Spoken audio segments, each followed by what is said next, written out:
వ్యవసాయం మన దేశానికి వెన్నెముక అంటారు. వేల ఏళ్లుగా ఒకేలా సాగుతున్న ఈ రంగంలోకి ఇప్పుడు ఆకాశం నుంచి ఒక కొత్త టెక్నాలజీ అడుగుపెడుతోంది. అదే డ్రోన్ టెక్నాలజీ.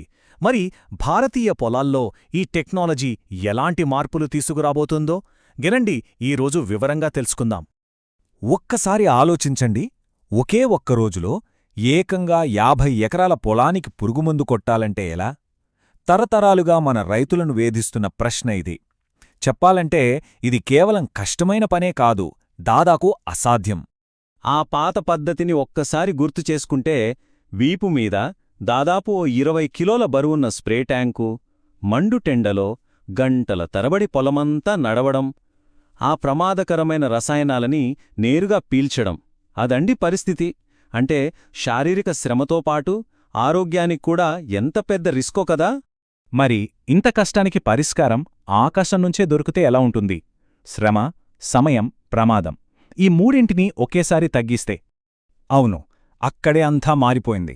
ఎప్పుడైతే వ్యవసాయ రంగంలోకి డ్రోన్లు అడుగుపెట్టాయో అప్పట్నుంచి భారతీయ వ్యవసాయంలో ఒక కొత్త శకం మొదలైందనే చెప్పాలి. అయితే మనమిక్కడ మాట్లాడుకునే డ్రోన్లు అవేవో పిల్లలు ఆడుకునే బొమ్మలు కాదండోయ్. ఇవి ప్రత్యేకంగా వ్యవసాయం కోసమే తయారు చేసినవి చాలా హైటెక్ పరికరాలు. పంటను పర్యవేక్షించడం దగ్గర్నుంచి పురుగుమందులు చల్లడం వరకు చాలా పనుల్ని ఖచ్చితత్వంతో చేస్తాయన్నమాట. కేవలం 10 నిమిషాలు ఒక మనిషికి గంటల కొద్దీ సమయం పట్టే ఒక ఎకరం పొలానికి మందు చల్లడానికి ఒక డ్రోన్కు పట్టే సమయం అక్షరాలా ఇదే. చూశారా ఎంత తేడానో? దీని సత్తా ఇక్కడితో ఆగిపోలేదు. కొన్ని డ్రోన్లు నీటి వాడకాన్ని దాదాపు 95% వరకు తగ్గిస్తాయి. అంటే చాలా తక్కువ నీటితో ఎక్కువ విస్తీర్ణంలో పిచికారీ చేయొచ్చన్నమాట. ముఖ్యంగా నీటి కొరత ఉన్న ప్రాంతాల రైతులకు ఇదొక వరం లాంటిది.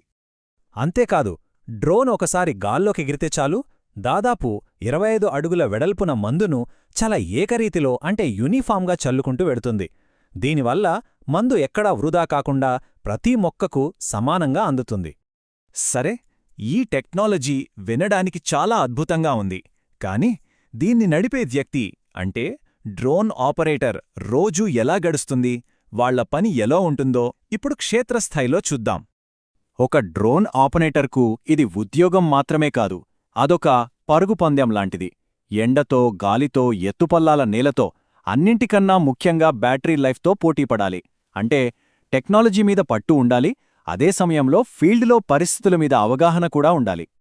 ఈ పనిలో ఉన్న అసలు విషయమేంటంటే ఇదొక నిరంతర ప్రక్రియ, ఒక సైకిల్ లాంటిది.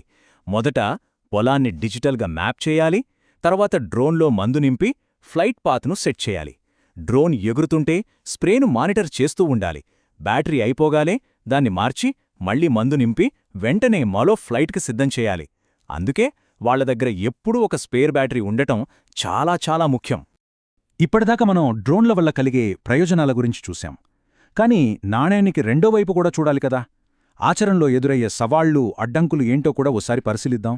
ఈ స్లైడ్ మనకు అసలు చిత్రాన్ని చూపిస్తోంది.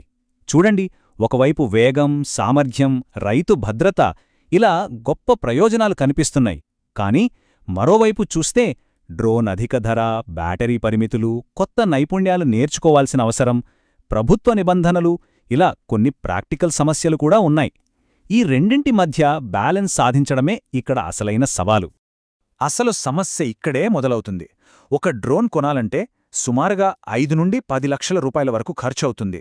చెప్పండి, ఒక సగటు రైతుకు ఇది తలకు మించిన భారం కదా. దీనికి తోడు రుణాలు సులభంగా దొరకకపోవడం, డ్రోన్ ఆపరేటింగ్లో సరైన శిక్షణ లేకపోవడం, పాడైతే రిపేర్ సెంటర్లో అందుబాటులో లేకపోవడం ఇవన్నీ పెద్ద అడ్డంకులుగా మారాయి. సరే, ఈ సవాళ్లున్నమాట వాస్తవమే. అయినప్పటికీ దేశవ్యాప్తంగా చూస్తే ఈ టెక్నాలజీ భవిష్యత్తు ఎలా ఉంది, ప్రభుత్వాలు దీన్ని ఎలా చూస్తున్నాయి, ఆ పెద్ద చిత్రాన్ని ఓసారి చూద్దాం.